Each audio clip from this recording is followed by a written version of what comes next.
Hey y'all, I decided I was going to make a couple of sweet potato pies. And then I said, why don't I go ahead and roast this squash too? They are prepped and ready to go in the oven. I just scrubbed them really good, boiled them down with some avocado oil, and took the seeds out of the squash and boiled it down too. And I'm going to throw it in the oven and roast it until done. And I'm going to take the skin off of these. I also roasted them at the same time. And if y'all saw the video at the beginning of the video, I just washed them, scrubbed them really good, and then I oiled them with a little avocado oil. Here it is right here. Avocado oil. And then I poke some holes in them with the knife. I don't know why I do that, but I do. And then I roast them until they're tender all the way through. Just stick a fork in it when you don't meet any resistance, and they're done. Usually takes about an hour, depending on how big they are. One of them was a little bit bigger, and so it took a little bit longer than that. I took these out when they were done, and I left that one in there until it was done. And so there's that. And I have one more of them. Here's the last one. It was a little bit bigger than the others, so it took a little bit longer. So basically I just took, when I took those out of the oven, I went ahead and turned the oven off and left this one in there to finish cooking because it only needed about 10 more minutes. And it takes that long for the oven to cool down. So there, I've got 3 sweet potatoes and a cup of squash. And now to mix up the pies. This is the pie shell I'm using. It's the Pillsbury one. I had one thawed out in the refrigerator, so I decided I would go ahead and use it and make this pie. I'm using this deep dish. I think it's Pyrex or similar pie pan, and this is the filling. So yeah, I'm already almost done, and I just thought about filming. Anyways, in the pie,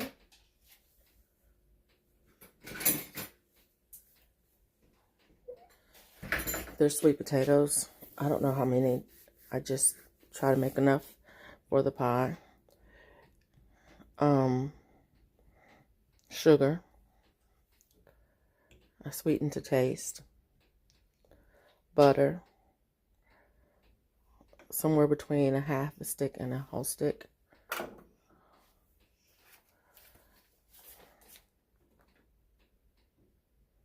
Eggs. I put in 2. Milk. I'm using canned milk for this one. Evaporated milk. And spice and flavor. For this one, I'm using pumpkin pie spice. About a tablespoon, more or less. Season it to taste what you like. I happen to like that one. And then this one, I added a little bit of vanilla extract as well. And now I'm going to dump this into the pie shell. This is the consistency that I like mine. Different people do theirs different. I do not melt the butter, but I do warm up the potatoes so that and I let everything else be room temperature. So yeah, that. So it's not melted. If you melt the butter and if your milk is warm or room temperature, your filling may be a little bit thinner than mine, but my milk was cold, so there's that. Everything else except for the milk was room temperature. And I'm just filling it, the pie shell, with the filling. My oven is preheated to 375 degrees, and I will bake this about 45 minutes to an hour, or until it's set.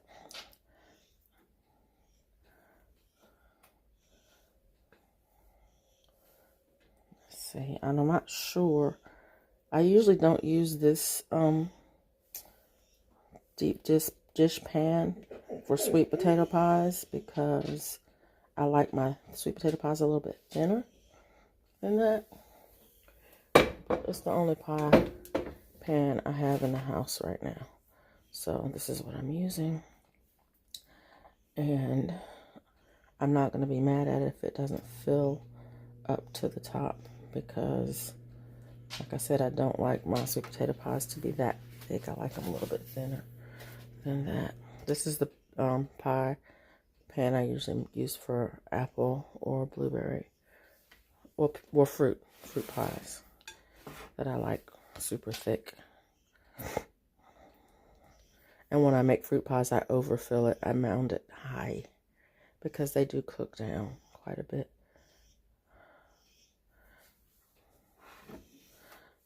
And so I'm going to flute this crust, cut off any of the excess. Sorry, Bella, and flute the crust. Bella's over there whining. Where's the? Oh, there it is. And I realized in my last video, you could not see me when I was doing the crust. So I'm going to make sure you can see me this time.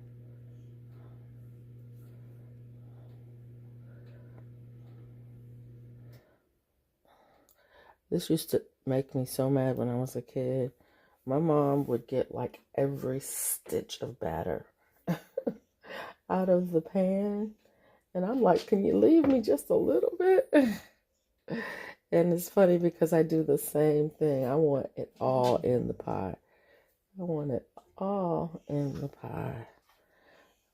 And back then, since our eggs were mostly homegrown, we didn't worry about salmonella. The problem with salmonella has more to do with how they're processed now than the eggs themselves, and it was not an issue back then. So you could eat stuff that had raw eggs in it. Anyways, enough about that. Let me get this last little bit in there. I'm gonna get that done. Okay. I want it all. I want it all. I want it all. Okay. And then I'm gonna shake it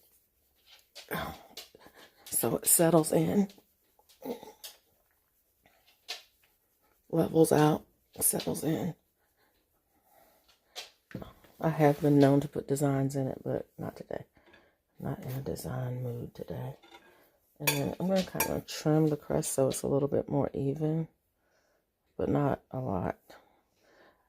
And by the way, I always save these trimmings. All I do is wrap it up in a little, or throw it in a plastic bag and throw it in the freezer. And I save it. And then if I want to make something, I'll have some crust. And believe it or not, it adds up. So, like, sometimes I'll make like a fruit turnover or fruit pie, something like that, with a crust. Or sometimes I'll even make, you know, like a chicken pot pie, something like that, and put a top crust on it. Or roll it out thin and cut it into strips and make like dumplings out of it. It's kind of versatile to use later, so I always just keep it. I throw it in the freezer. I always have a bag in there with several pieces for whatever. I think I said that in the last video.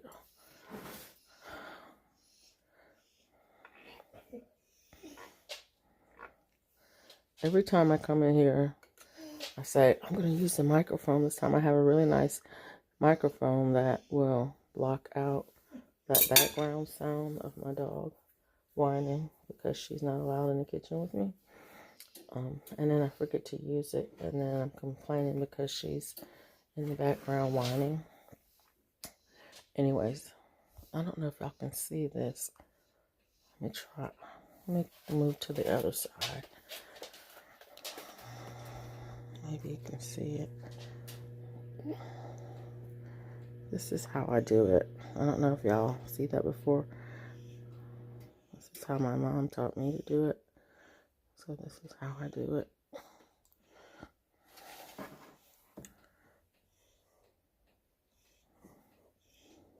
The angle's not that great, but at least you can see it. Last time it was not in frame at all.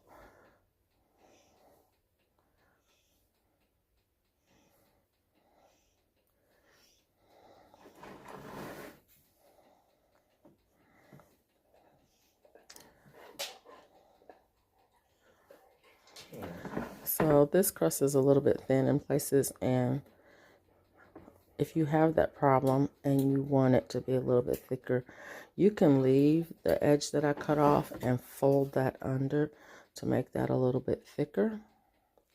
So when you do this, then you don't have places that are thin like that.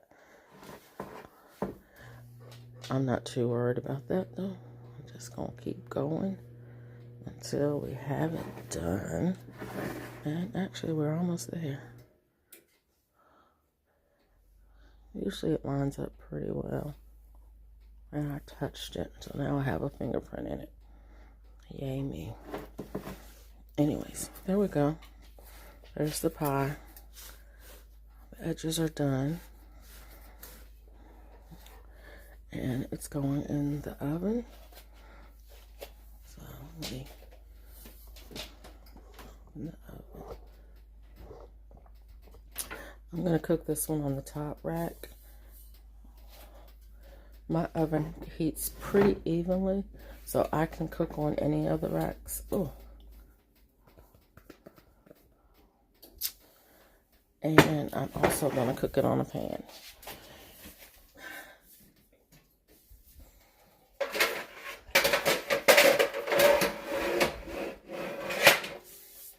If I was using a metal pie pan, I would not put this on a pan. But because I'm using a glass pie pan, I'm going to put it on a pan because it's a little cool and the oven is hot. And even though this is tempered glass, sometimes the transition, when you put a cool plate on something hot, can cause it to break. So I'm putting it on this pan, and the pan is the same temperature as, the metal pan is the same temperature as the glass pan. And so it should heat up evenly and not cause any problems. So I'll come back when the pie is done and show you. Okay, I'm checking this pie. That's my dinner on the stove, by the way. I'm checking this pie and it's not quite ready. I'll try to show you what I mean. Hold on a second. See, it's still jiggly a little bit. It's not quite set. Probably got about 5 more minutes to go. But what I'm going to do is I'm going to go ahead and put it under the broiler because I want mine brown just a little bit. And that time will give it a chance to finish cooking. OMG, I meant brown, not burned. It's not burned. It is ready. It's browned more than I want it to be, but I got distracted. Anyway, this is the pie. Thanks for watching the video. Please like, share, comment, and subscribe. But most of all, come back to see me again. Bye now.